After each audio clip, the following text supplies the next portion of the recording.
Hello everyone, welcome back to part 4 of our Introduction to Tabletop Gaming with Virtual Tabletops. My name is Bradley, and today I'm going to walk you through one of the virtual tabletops that we covered in our previous video. This one is called Roll20, and it's a virtual tabletop that is free to use. All you'll need to do is create an account, and you can do that from the homepage at roll20.net. In my case, I already have an account, so I'm going to go ahead and log into that and walk you through creating a game. Since we were playing before on our program, we have the two games that we used where we did the example playing Fate and the example playing D&D. But as a new player, you're not going to have those options. So what you'll do in this case is you'll just go up and you'll hit create a new game. And that is going to take you to the create game screen, and you'll be able to create your campaign. So I'm sure you have an idea in mind. The first thing you'll need to do is to give the game a name. So we're going to call our game Deep Dark Blue, since I had an idea for a game where all of the characters would be part of a crew of a submarine. What tags are in this case are ways to help people, like if you're recruiting players later, to find your game. If they're looking for a game that's about action or about sci-fi and they want to know what the game's about, maybe they're interested in playing with you, they'll be able to actually search by those tags and find what games fit. That's all you really need to create a game, but there is the option down here of choosing a character sheet. And what that'll do is there are just some helpful pre-made templates.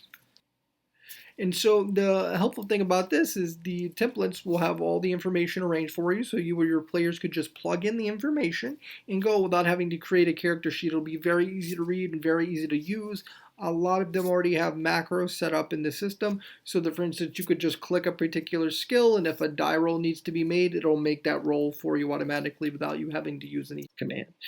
So you all saw us play Fate previously, and what I'm going to do here is just select the Fate character sheet because I think I would like my game Deep Dark Blue using the Fate system as well. And so it shows you kind of a preview here of the character sheet and what it looks like, and if you like that, you're like, great, I want to use that, you can just leave that selected, and then you'll hit I'm ready to create my game. And voila, here we are, we have Deep Dark Blue. So the first thing you'll notice here is that you have an option to choose an image for your game, kind of as the background here. I have an image in mind as well, so I'll go ahead and upload that. And there we are. Now you can see that they've added the nice picture behind the title for the game so people can recognize it. Gives it a little bit of character there. Below that, what you'll see is you can actually set what system you're going to be using, and as we mentioned before, we'll be using the Fate system. You can give the game a description, so we can do that now.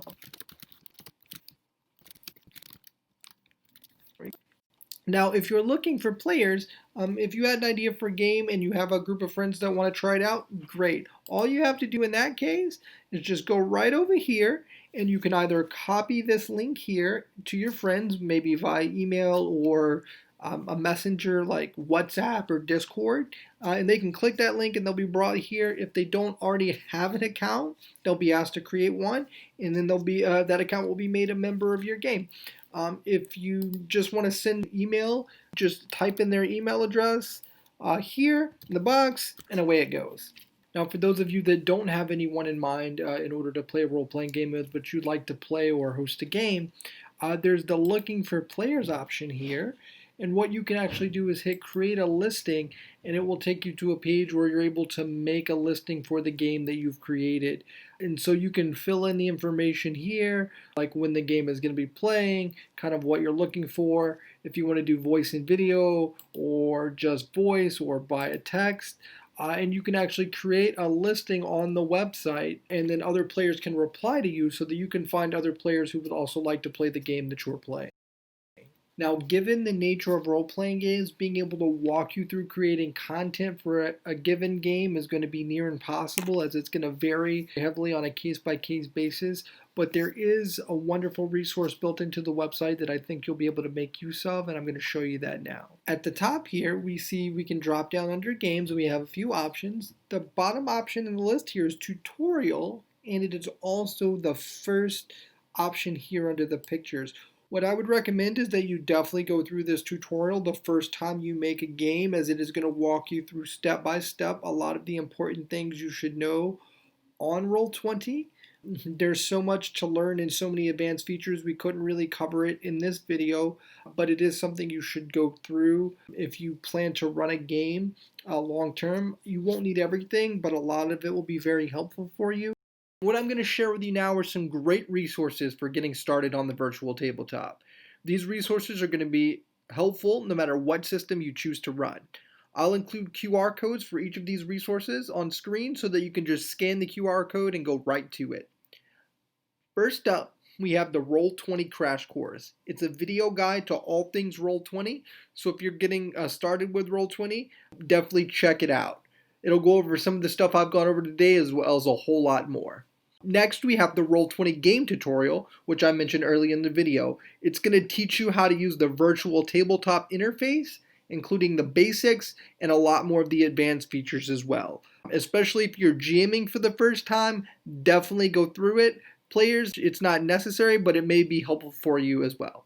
If you're going to be playing a game that's going to use maps, there are two things you'll need. The first, the map itself, and the second is that you'll need tokens to represent the characters on screen. These next two resources are going to help you with that. The first is called Incarnate. Incarnate is a really robust map creation tool, and it has a free version which works great for pretty much all the purposes we'll need.